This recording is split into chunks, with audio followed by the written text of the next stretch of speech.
You're sitting at home, scrolling through your phone at like 2 a.m. because of course you are, and you stumble across this video about zombie apocalypse scenarios. And now, you can't sleep.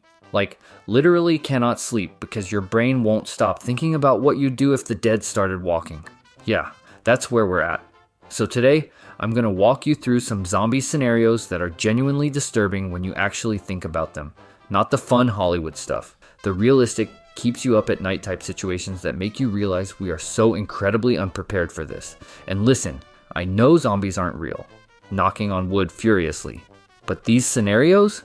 They expose some pretty uncomfortable truths about society and like human nature and stuff. First off, let's talk about the whole just go to a remote island plan that everyone thinks is genius. You and I both know you've had this thought. I've literally told people my zombie plan involves getting to an island. But here's the thing I realized at 3 a.m. one night that ruined everything for me. Islands run out of supplies. Like, shockingly fast. You know how much food is actually on your average island? Not enough. Not even close. And sure, you can fish, but do you know how to fish? I don't.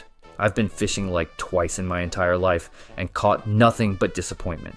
Plus, and this is the part that really messed me up. What happens when someone on your island gets infected? You're trapped there. On the mainland you can run. On an island, you're just waiting to become zombie food in paradise. Fun times.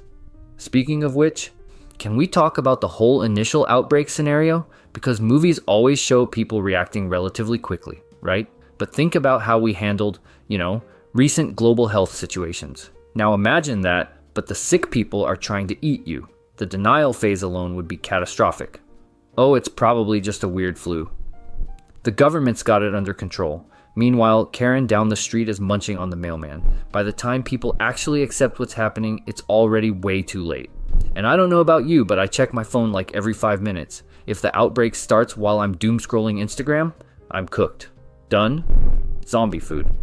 I won't even see it coming because I'm too busy watching some video about a guy making a tiny kitchen for his hamster or whatever.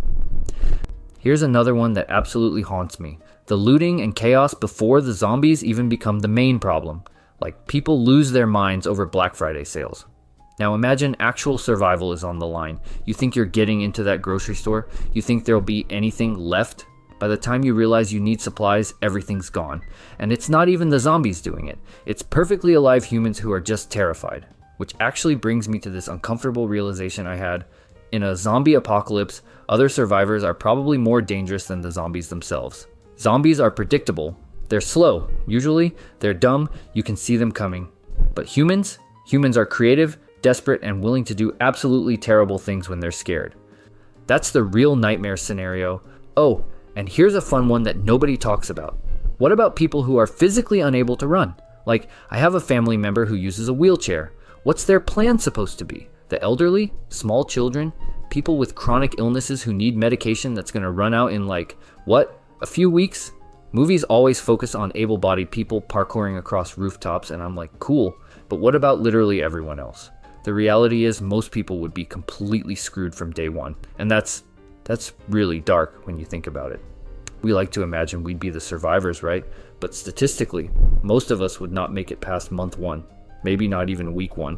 I'd probably trip over my own feet trying to run from a zombie, and that'd be it. Tragic, but honestly very on brand for me.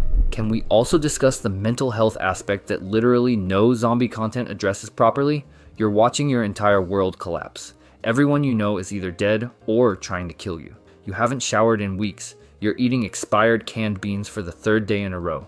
You haven't spoken to anyone in days because you can't trust other survivors. Like, the PTSD alone would be absolutely crippling. And good luck finding a therapist because, spoiler alert, they're probably zombies now too. Even if you survive physically, what kind of psychological state are you going to be in? Every sound makes you jump. You can't sleep because you're terrified something's going to get you. You're just broken. And nobody talks about this. Everyone's focused on surviving the zombies, but nobody's talking about surviving the trauma of living through a zombie apocalypse. That stuff stays with you, And, okay, last one, because I'm realizing this is getting really depressing. Sorry, not sorry. The government response scenario. We like to think there'd be some organized military response, right? Evacuations, safe zones, that whole thing. But think about how quickly infrastructure would collapse. Power grids need maintenance, water treatment plants need operators. And guess what? Those operators are either fleeing, infected, or dead. So you've got maybe a few days before you're dealing with no electricity, no running water, no communication. Your phone's dead and you can't charge it. You have no idea what's happening beyond what you can physically see. That's terrifying. You could be in a safe area, but you'd have no way of knowing. Or you could be walking straight into a horde because you have zero information. We're so dependent on technology and infrastructure that I genuinely don't think society would last more than a week or two before complete collapse. And then it's just chaos. So basically, in conclusion, zombie scenarios are absolutely horrifying when you actually think through the realistic implications instead of just imagining yourself as the cool survivor with a katana. We are not prepared, like at all. And honestly, that's probably fine because zombies aren't real, but it does make you think about how fragile everything actually is, which is nervous laugh. I'm gonna stop there before I spiral. Anyway, thanks for letting me stress you out today. Sleep well.